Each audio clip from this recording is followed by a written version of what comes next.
பேரன்பு கொண்ட பெரியோர்களே, நான் பெரியார் திராவிடர் கழகத்தினுடைய பொறுப்பாளராவேன். இப்பொழுது ஐயா இஸ்லாம் மதத்தினுடைய தலைவர் ஐயா அவர்கள் பல விளக்கங்களை இங்கே அளித்துள்ளார்கள். அவருடைய விளக்கங்களை ஒப்புதல் இருப்பவர்கள் ஏற்றுக்கொள்ளலாம். ஆனால் அறிவியல் என்று வரும்பொழுது இன்றைய தினகரன் நாளிதழிலே மதம்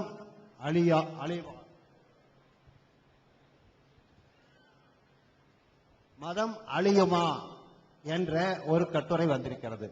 அதை நீங்கள் அனைவரும் தெளிவாக படித்துக் கொள்ள வேண்டும்.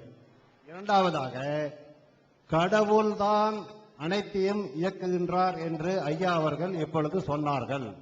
அப்படி கடவுள் இருந்து கொண்டு இயக்குனால் ஏன் தாழ்ந்தவன் பணக்காரன், ஏழை எளியவன், ஜாதியினால் இவன் உயர்ந்தவன், ஜாதியினால் இவன் தாழ்ந்தவன் என்ற நிலைப்பாடு இருக்கிறது? பணக்காரன் என்றும் ஏழை என்றும் ஒரு பக்கத்திலே குடிநீர் இல்லாமலும் ஒரு பக்கத்திலே அனைத்தும், இப்பொழுது ஜப்பானில் பார்த்தால் குடிநீர் இல்லாமல் அனைவரும் அங்கே அமெரிக்காவை எதிர்நோக்கி இருக்கக்கூடிய ஒரு சூழல் இருக்கிறது. அப்படி இருந்தால், கடவுள் என்று ஒருவர் இருந்தால் ஏன் இந்த சமூகத்தில் ஏற்றதாழ்வுகளுடன் இந்த மக்களை படைக்க வேண்டும் என்று எனது கேள்வியை கேட்கின்றேன். பிறகு ஐயா அவர்களுடைய கூற்றுக்கு பிறகு தேவை என்றால் மறுபடியும் என்னுடைய கேள்விகள் இருக்கும் என்பதை தெரிவித்துக் கொள்கிறேன். ஐயா அவர்கள் ஒரு நல்ல ஒரு கேள்வி, பலருடைய உள்ளங்களில் இருக்கக்கூடிய ஒரு கேள்வி எடுத்து வைத்திருக்கிறார்கள். இப்ப கடவுள் ஒருத்தர் இருக்கிறார் என்று சொன்னால் நமக்குள்ள எதுக்கு ஏற்றதாழ்வு? எல்லாரையும் ஒரே மாதிரி படைச்சிருக்கலாமே, நமக்குள்ள ஏழை பணக்காரங்கிற வித்தியாசம்லாம் என்னத்துக்கு என்ற ஒரு கேள்வி இங்க முன்வைத்திருக்கிறார்கள். இந்த கேள்விக்கு உரிய விடையும் இருக்கிறது.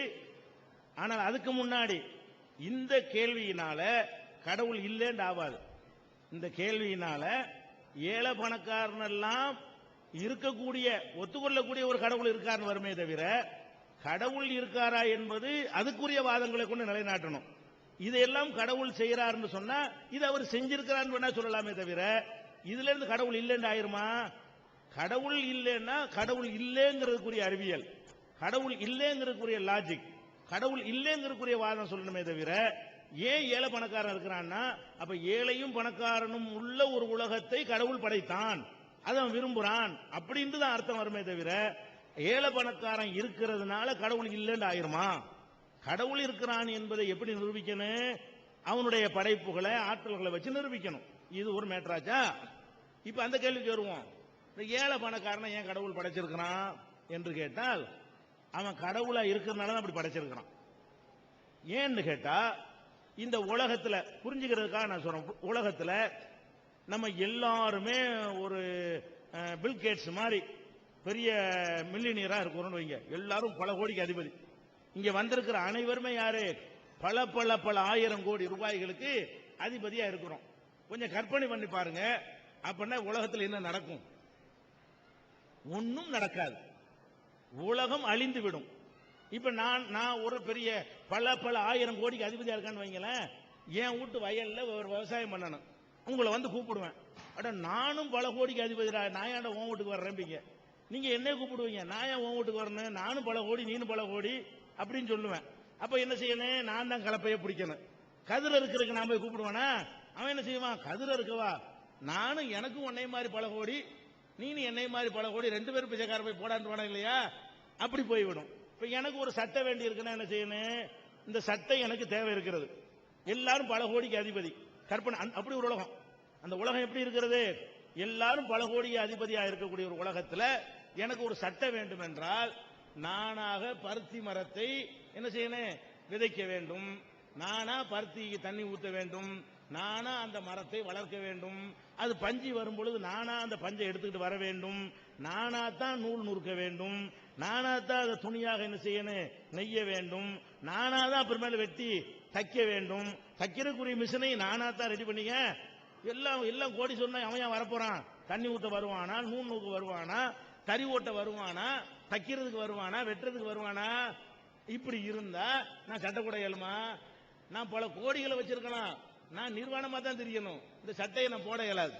அப்ப என்ன செய்யணும்? உலகம் இயங்கணும்னா, உலகம் ஒழுங்கா இயங்கணும் என்றால் கடவுள் என்ன பார்க்கிறாரு? இந்த உலகம் அறிவாளியா இருக்கிறதுனால, கடவுள் ஒரு ஜீனியஸா இருக்கிற காரணத்தினால, படைச்சவருக்கு அறிவு இருக்குமா இல்லை அவர் நினைக்கிறாரு, அது பாட்டுக்கு இந்த உலகம் இயங்குவதற்காக வேண்டி ஒவ்வொருத்தையும் 10 விதமான ஒரு குறைகளை வைக்கிறார். 90 நிறைகளை, 90ங்கிறது ஒரு கணக்கு இல்ல, புரிந்து கொள்வதற்காக ஒரு 90% நிறைய வைத்து விட்டு ஒரு 10% குறைய வைக்கிறார். அந்த குறை இருக்கும்போது என்னவாக, அந்த குறையை நிவர்த்தி பண்ண வேற ஒருத்தன் தயவு எனக்கு தேவைப்படும், அவனுடைய குறைக்கு நான் தேவைப்படுவேன். ஒருத்தனுக்கு ஒருத்தன் தேவைப்படுறோம் சார்ந்து இருந்தால் மட்டும்தான் உலகம் இயங்க முடியும். எல்லாரையும் ஏழையா படைச்சாலும் உலகம் அழிஞ்சு போயிடும், எல்லாரையும் பணக்காரனா படைச்சாலும் உலகம் அழிஞ்சிடும். இப்ப எனக்கு நோய் இருக்கிறது என்றால், நமக்கு பல பேருக்கு நோய் இருக்கிறது என்றால், இந்த நோய் நமக்கு துன்பமா இருக்கலாம். இந்த நோய் 2% மக்களுக்கு சோறு போடுது. இந்த நோய் இருக்கிறதுனால தான் டாக்டர் சாப்பிடுறான், கம்பவுண்டர் சாப்பிடுறான், மருந்து கம்பெனிக்காரன் சாப்பிடுறான், அதனுடைய துணை சாதனம் தயாரிக்கிறான, அவனுக்கெல்லாம் வண்டி ஓடுறதுக்கு என்னவா இருக்கிறது? நமக்கு வரக்கூடிய தலைவலி, காய்ச்ச, வயிற்று வலின்னு வந்தா தான் அவன் சோறு திங்க முடியும். ஒருத்தருக்கு நோய் வரலன்னு வைங்க, டாக்டர் பூரா பட்டினி செத்துருவான், 2% போயிருவானா? இப்படி ஒவ்வொன்னா போயிருவாங்கிற, ஒவ்வொருத்தனா காலியாயிருவான்.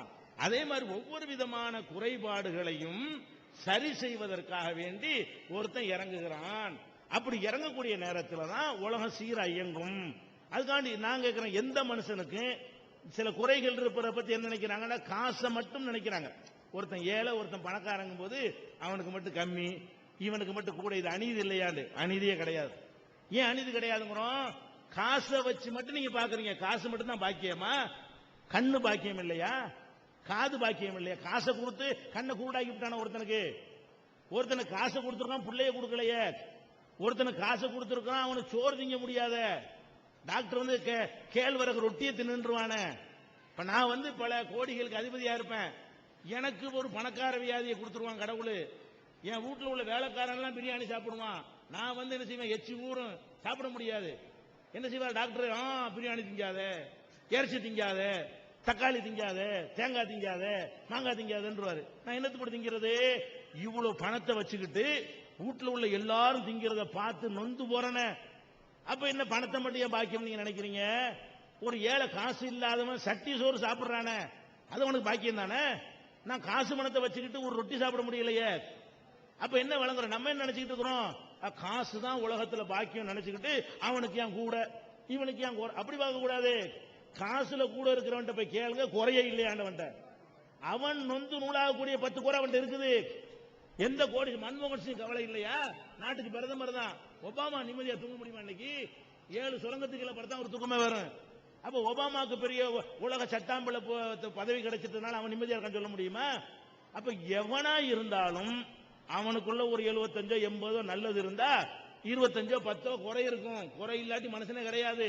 அப்ப எல்லாத்துக்கும் தான் கடவுள் சீரா வச்சிருக்கிறாரு. ஒருத்தனுக்கு குறைச்சு ஒருத்தனுக்கு கூட்டல, வகையை பிரிக்கிறாரு. ஒருத்தனுக்கு பணத்துல குறை, ஒருத்தனுக்கு ஆரோக்கியத்தில் குறை, ஒருத்தனுக்கு புள்ள குட்டியல்ல குறை, ஒருத்தனுக்கு புள்ள குட்டியல தருதலையாக்கி குறை, ஒருத்தனுக்கு பொண்டாட்டியாலேயே குறை, ஒருத்தருக்கு புருஷனாலேயே குறை. இப்படின்னு சொல்லி ஒவ்வொருத்தருக்கும் ஒவ்வொரு விதமான குறைகளோடு நிறைகளும் இருக்கிறது. எல்லாமே குறையாகவும் மனிதன் படைக்கப்படவில்லை. அப்ப கடவுள் என்ன பண்றாரு? இந்த உலகம் சீரா இயங்கணும் என்றால் நமக்கு ஒருத்தருக்கு ஒருத்தர் தயவு வேணும் இருக்கணும். எவன் தயவு எனக்கு தேவையில்லைன்னா நானும் செத்து போய் நீங்களும் செத்து போயிருவீங்க. அப்ப ஒருத்தர் தயவு அடுத்தவருக்கு தேவை இருந்தா தான் உலகம் இயங்கும். இதுதான் காரணமே தவிர இதை நம்ம புரிந்து கொள்ள வேண்டும். அடுத்து இன்னொன்னையும் பார்க்க வேண்டும். இது ஒரு லாஜிக்காக, இது தப்பு ஒண்ணும் கிடையாது. நம்ம பார்வையில பார்க்கணும், கடவுளுடைய பார்வை வேற. இன்னொன்னையும் நீங்க பார்க்கணும். இந்த உலகத்துல இஸ்லாத்தின் பார்வையில் இருந்து நாங்கள் சொல்ற பதில், இப்ப சொன்னதெல்லாம் லாஜிக்கா சொன்னோம். இஸ்லாத்துக்குள்ள இருந்து இதுக்கு ஒரு பதில் இருக்கிறது. இஸ்லாத்தை பொறுத்த வரைக்கும் எங்களுக்கு என்னன்னு கேட்டா, நம்ம வாழுகிற இந்த உலகம் இருக்குது இல்லையா, இது ஒரு சோதனை களம், இது ஒரு பரீட்சை கூடம். இந்த பரீட்சை கூடத்துல ஒவ்வொருவருக்கும் ஒவ்வொரு விதமான பரீட்சை.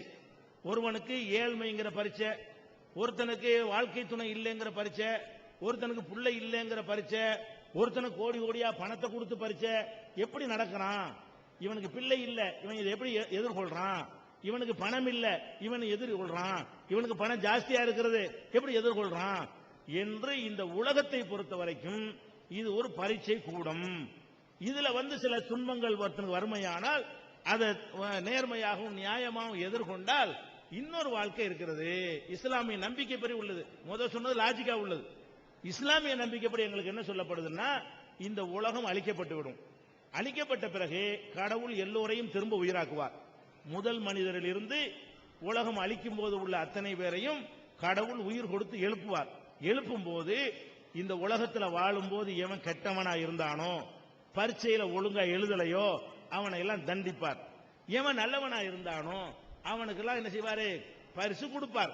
இது நாங்க நம்புறோம். அதனால இந்த உலகத்தில் எங்களுக்கு கடவுள் வறுமையா வச்சா கூட வேணாம், நம்ம வறுமையை நேர்மையா இருப்போம், வறுமைக்கு அவனு கலப்படம் பண்ண வேணாம், வறுமைக்கு அவனு திருட வேணாம், வறுமைக்கு அவனு மோசடி செய்ய வேணாம், கடவுள் அதுக்கு பரிசு தருவார் அப்படின்னு நம்பும் பொழுது எங்களுக்கு இன்னொரு உலகத்தில் பரிசு கிடைக்குதுங்கிறது மறுமை நம்பிக்கை அடிப்படையில் இஸ்லாம்ங்கிற வகையில் நாங்க சொல்லக்கூடிய ஒரு விடை. ஒன்னு லாஜிக்காவும் சொல்லியாச்சு. எங்க நம்பிக்கையை பொறுத்த வரைக்கும் இந்த உலகத்தில் என்ன கஷ்டம் வந்தாலும் இந்த கஷ்டத்தில் நான் எப்படி வாழ்றேன். சிலருக்கு பணத்தை கொடுத்தாலும் நாசமா போயிடுறான், சில பேருக்கு வறுமையை கொடுத்தாலும் நாசமா போயிடுறான். பணம் கொடுத்து அவளை அட்டகாசம் பண்றான். ஏழையா இருக்க திருடுன்னு கேளுங்க, ஏன்டா திருடுறேன் ஏழைய காரணம் காட்டுவான். ஏன்டா திருடுன்னு கேட்டா சோத்துக்கு வழி இல்லைம்மா. ஏன்டா இந்த மாதிரி ஆட்டம் போடுறேன்னு கேட்டா பணத்தை எப்படி என்ஜாய் பண்ணணுமா இல்லையாமா அவன். அப்ப இந்த பணத்தை கொடுக்கறதும் பரிச்சையா தான் இருக்கிறது, பணத்தை எடுக்கிறதும் பரிச்சையா தான் இருக்கிறது. ரெண்டுலையும் எப்படி நடக்கிற? அதுதான் இஸ்லாமிய கோட்பாடு. அந்த அடிப்படையில் எங்க நம்பிக்கையும் இருக்கிறது. ஐயா அவர்களுக்கு கூடுதல் அந்த தீக்கா விவாதம் கொடுத்துறீங்களா, அவங்களுக்கு ஒண்ணு கொடுங்க. உங்க சகாக்களோட ஒரு விவாதம் நடந்திருக்குது, நீங்க அதை கொஞ்சம் கேளுங்க. அந்த CD 90 அதுல உங்களுக்கு நிறைய விவரங்கள் கிடைக்கும்.